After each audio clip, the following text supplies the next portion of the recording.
How can you get gold coin sales near me?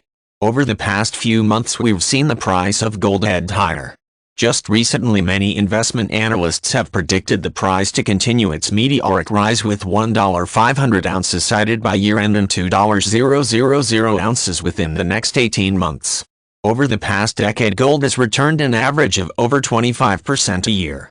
Yet still only a small percentage of investors own physical gold, especially in the UK. Total net investment in gold from start of 2010 through to July 31st was $2.7 billion. Yet in the course of the same period investors poured $22 billion into emerging markets mutual funds and $155 billion into bond funds. In comparison to these numbers, the total amount invested into gold is negligible. The main barrier preventing the average investor buying gold is mindset. Many modest investors and savers still perceive gold as being elitist and out of their reach.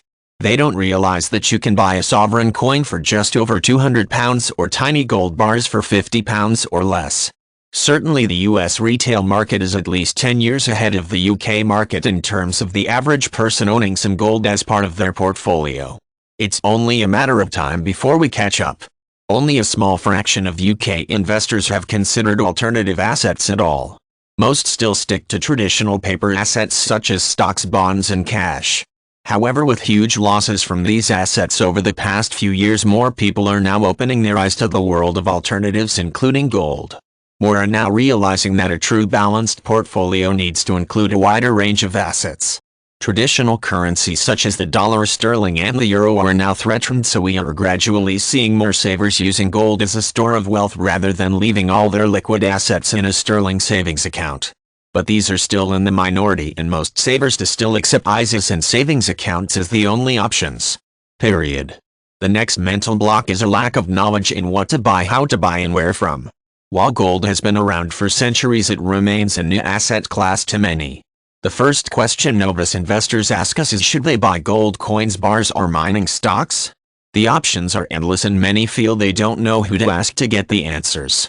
While awareness of gold in general is high, many of the people we speak to aren't aware that certain coins are totally tax-free in the UK, or that you can get 40% discount off the price of gold bars as part of a UK pension. That's not a surprise when so few independent financial advisors discuss alternative assets with their clients. Many of the IFAs themselves weren't aware that gold bullion could be bought with a pension. This is part of the reason why we started the Gold Advisors program. When the pension parameters changed in the UK to allow some alternative investments into self-invested personal pensions, most of the press focus was on properties. At the time, buy-to-let properties were the thing to be in, with many modest investors becoming landlords. When residential property was widely touted to be included as permissible SIPP assets, press coverage could talk of nothing else. This would mean investors could essentially buy a £100,000 flat at £60,000 once tax relief is factored in. At the last minute the government performed a U-turn and only allowed commercial property with a SIPP. However, by this stage gold had slipped under the press radar as the only commodity permitted into a SIPP. So pension gold really hasn't been promoted in the UK. When our customers are made aware of the possibility, they love the idea.